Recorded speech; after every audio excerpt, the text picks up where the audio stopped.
Hi everyone, welcome to my latest tech stack presentation. So I did one of these 6 months ago, and I did say I'm probably going to have to update this every 6 months, maybe even quicker, as this is constantly changing. But so this is an updated version. It still has a lot of the software that I talked about in March, but I have kind of new recommendations in a couple of areas.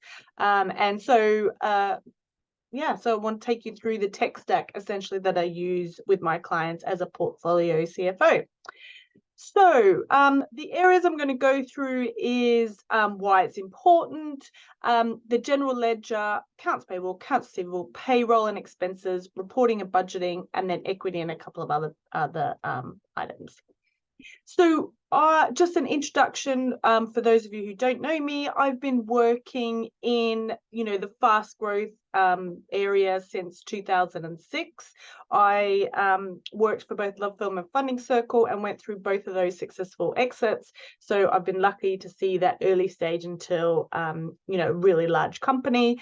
And then since 2019, I have been a portfolio CFO. So I've been working with a big range of clients from fintech to tech SaaS to e-com retail, quite a few different ones, and also around the world. So either UK based or a group based or international. So I'm still doing that, and then I also train new or aspiring finance directors for the last few years as well. So why is tech stack important? So I think most people understand that, if you're going to have a really great tech stack, you're going to be much more efficient, allegedly, and accurate. So we all know that, with AI coming in last year and with, more developments across all the different software, this is a real fast moving space, and we kind of need to learn what's coming up so that we can be as efficient as possible.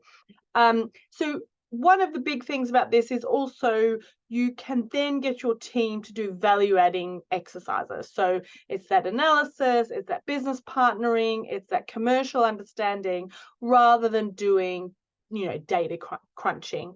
And so therefore finance teams, particularly obviously of large corporations, but essentially your operational team is quite small now. So if you're working in a startup space, what used to be, say, 4 people, you now can just have a finance manager and that's about it. And they can do everything that an AR clerk, AP clerk, banking clerk used to do.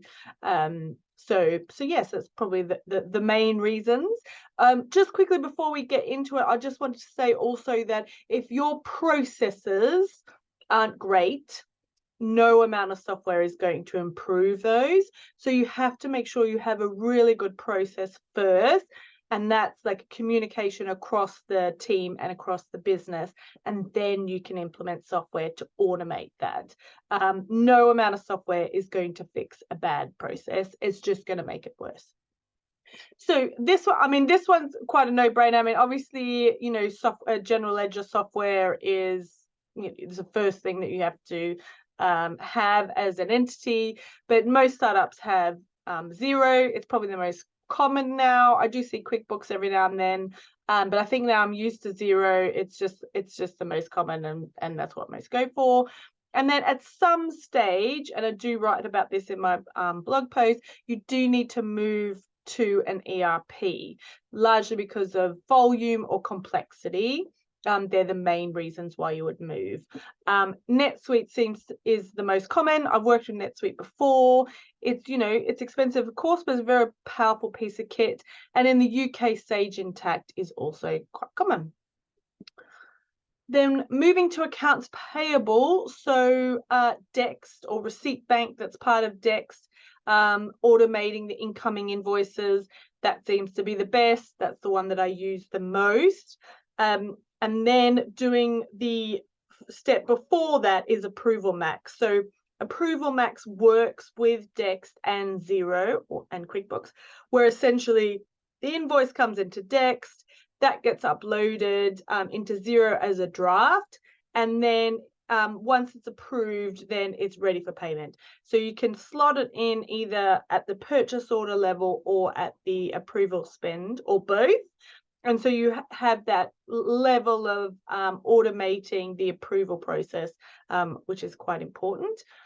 Bills.com for the USA invoices. So the nice thing about this one actually is the administration around keeping bank details updated for suppliers, which is a high risk area.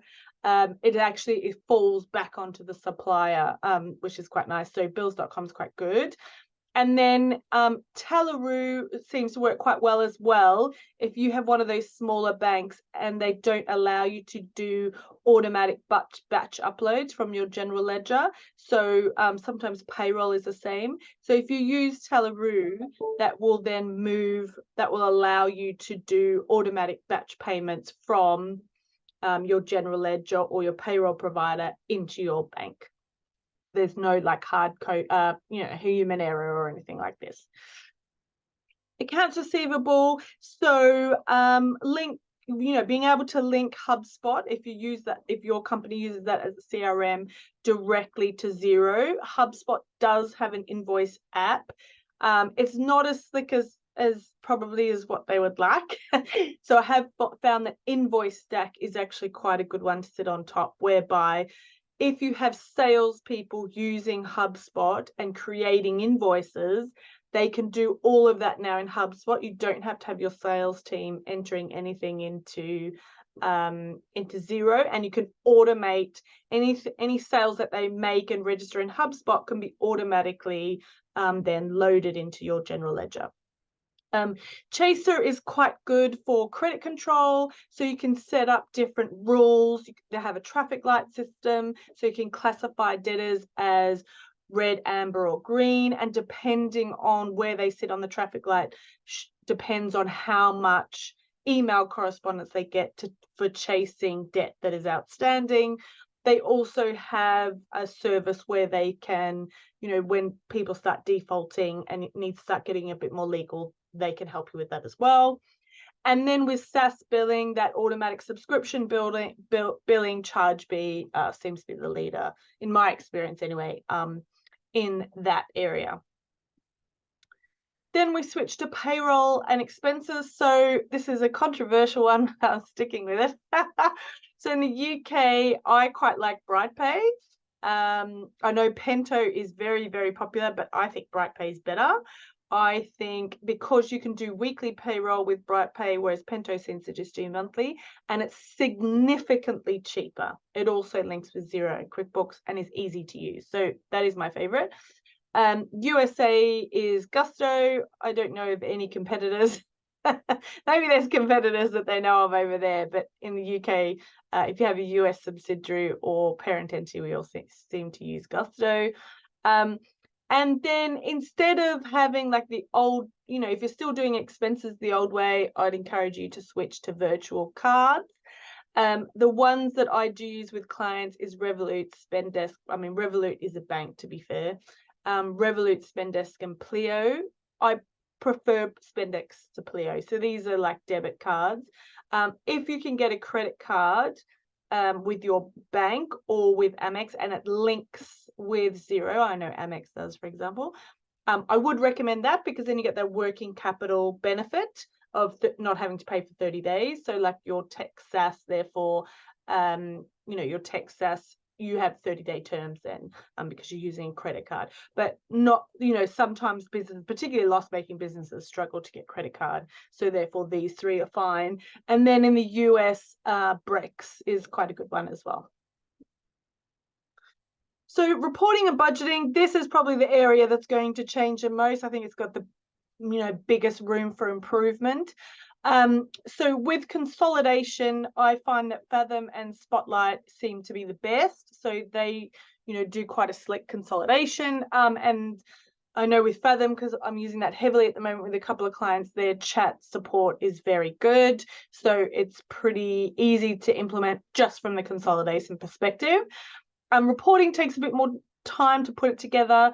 I'd say both Fathom and Spotlight are quite good with that, and then as well as Scale XP. So Scale XP is more expensive than Fathom and Spotlight, but it links with HubSpot and what's the other big CRM tool? It's just gone blank, but it links with a couple of CRM. So if you want your KPIs importing directly into your reporting tool, then ScaleXP is one to look at. It's just more expensive than the other two. Last time when I spoke, when I did my tech stack, I was testing Fathom for budgeting, because most of the budgeting we do is still in Excel. I'm looking forward to that moving. We've found that Fathom is really great if you have a simple revenue model and your headcount, you want to track headcount in detail. So for example, I have a client who is pre-revenue, but they're hiring, loads of tech headcount, for example. And so we have been able to put the detail of all of the heads into Fathom. So when we make changes or we want to look at different decisions for the hiring plan, we can easily put that in and it updates. I think if you have a really difficult revenue model, Fathom isn't ideal. Mosaic is one that I have started looking at. It's a much bigger budget. It's a couple of thousand a month. So at the moment, my clients don't have a budget to pay that much for a budgeting tool. They're happy with Excel. But if you have a bigger budget, as in to spend, then maybe have a look at Mosaic. And then finally, we've got equity and other. So, so what I would say with this one is, if you have a UK parent entity and therefore, your cap table is within the UK, then CapDesk is very good. So is Vested. They take a little while to set up, but once you're set up, then it's super easy. And they link into HMRC and all the reporting that you have to do with EMI and what have you.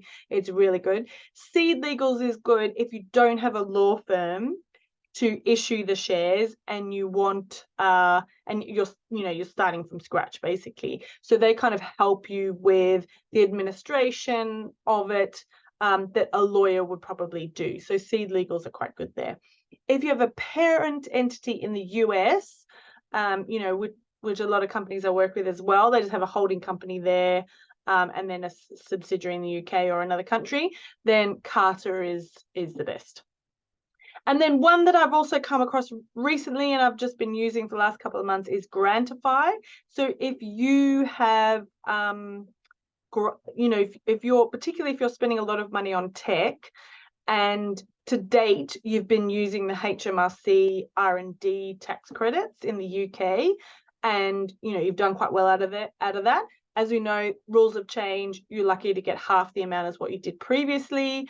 It's getting much more complicated. So have a look at the grant options. The European and UK grants are still available, and they give a lot more money than, say, your R&D tax credits did. So Grantify, they're a little bit expensive. It is an upfront investment, but they're quite confident they'd be able to help you getting grants. So, hopefully then you'll offset their fees. They do have a questionnaire to start with, and then interview, because in order for them to be confident that they can get a grant for you, they need to understand the business, and they'll decide whether they think that they can do a grant for you or not. So another good one to look at.